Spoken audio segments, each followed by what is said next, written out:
Tanda-tanda hati yang sakit. Ada banyak sekali yang disebutkan oleh para ulama tentang tanda-tanda hati yang sakit. Namun di sini kita akan ringkas dan kita akan jadikan poin-poin besar. Di antara tanda hati yang sakit adalah didapati seorang hamba sulit untuk merealisasikan tujuan penciptaan dirinya. Apa tujuan penciptaan dirinya? Tidak lain tidak bukan dalilnya kita telah ketahui. Apa yang Allah firmankan dalam surat Az-Zariyat ayat 50? Wa ma khalaqtul jinna wal insa illa liya'budun. Tidaklah aku ciptakan, kata Allah, jin dan manusia melainkan untuk beribadah kepadaku, melainkan untuk mentauhidkanku.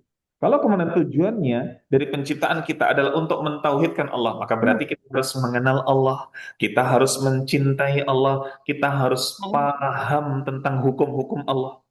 Ini sehingga ketika kemudian kita ini mengenal Allah, mencintai Allah, mengenal hukum-hukum Allah, maka kita akan memprioritaskan bagaimana kemudian hak-haknya Allah dan menomorsakirkan bagaimana hawa nafsu.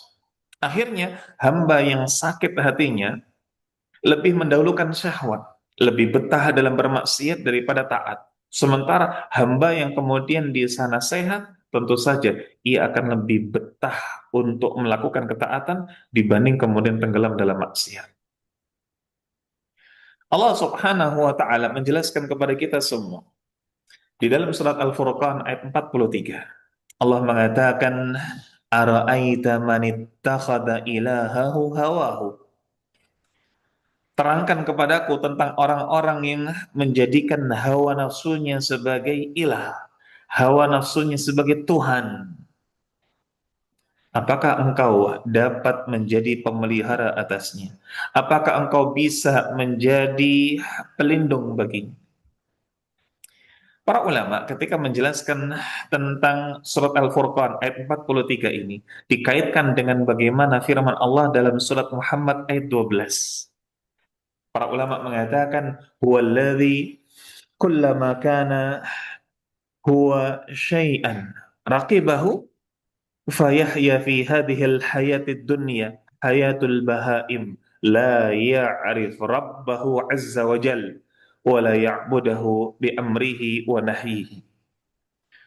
Orang yang dimaksud di dalam ayat ini adalah orang yang ia senantiasa menunggangi hawa nafsunya. Sehingga kehidupan yang dijalannya di dunia ini layaknya kehidupan bahaim, layaknya kehidupan ternak. Dia tidak mengenal Allah Azza wa Jalla, dia tidak beribadah kepadanya, dan dia tidak melaksanakan perintah, serta tidak pula menjauhi larangan. Maka sama seperti apa yang Allah Ta'ala firmankan dalam surat Muhammad, Allah Ta'ala mengatakan, yatamatta'un wa ya'kulun kama ta'kulul an'am wan naru mathwal lahum.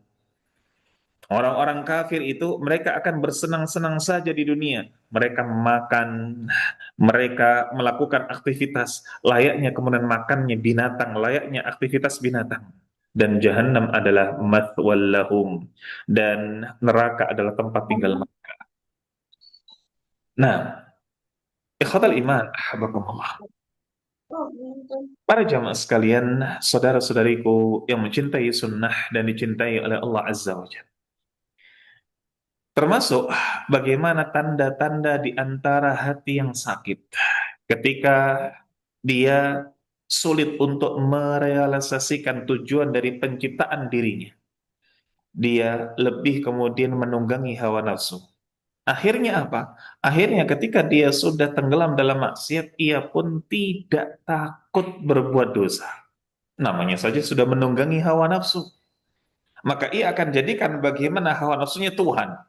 Tolak ukurnya adalah selama saya bisa memperturutkan hawa nafsu, maka itulah saya. Sehingga ketika kemudian hawa nafsunya ini adalah dosa, dia abaikan. Tidak takut sama sekali.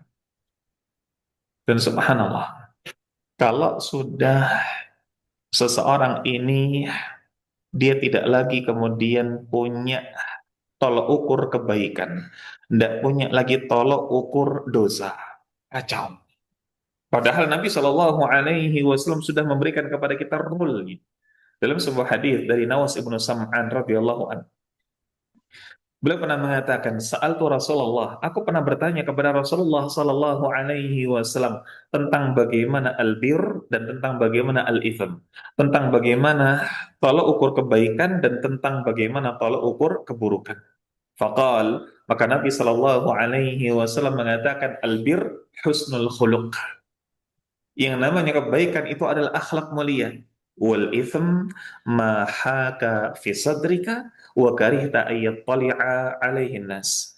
Yang namanya kebaikan itu akhlak mulia, sementara yang namanya keburukan adalah bagaimana sesuatu yang menggelisahkan hati dan engkau tidak suka ketika orang lain tahu bahwasanya engkau melakukannya. Ini kalau tolok ukurnya masih benar. Tapi kalau seseorang ini sudah tidak tahu lagi, tidak bisa merealisasikan apa tujuan penciptaannya di dunia, dia nggak tahu lagi bahwasanya dia memang harus mentauhidkan Allah, berarti dia harus kemudian mengenal Allah, mencintai Allah, mempelajari hukum-hukumnya. Ia ditunggangi oleh hawa nafsu, maka beda albir dan al-ithm. Yang disebut albir adalah kebaikan adalah apa-apa yang sesuai dengan hawa nafsunya. Yang disebut dengan al-ithm apa? Apa-apa yang tidak sesuai dengan hawa nafsunya. Ini bahaya sekali. Nabi kita yang mulia sallallahu alaihi wasallam pernah pula berpesan kepada kita dalam hadis Bukhari, dan ini salah satu hadis yang di zaman sekarang sering diabaikan. Beliau mengatakan innal mu'min yara dzunubahu ka'annahu qa'idun tahta jabalin yakhafu ayyaqa alaih. Orang mukmin itu sejatinya yakni orang-orang yang ketika melihat dosa-dosanya seperti ketika dia duduk di bawah gunung, seperti ketika ia duduk di bawah lembah, seperti ketika ia duduk di bawah bukit. Ia takut bagaimana gunung tersebut, bukit tersebut jatuh menimpanya. Wa innal fajir, adapun orang yang fajir, orang yang dia penuh dengan dosa, yara dzunubahu kadzubab. Ia melihat dosa-dosanya itu seperti seekor lalat. Dia melihat dosa-dosanya, Allah cuma dosa begini.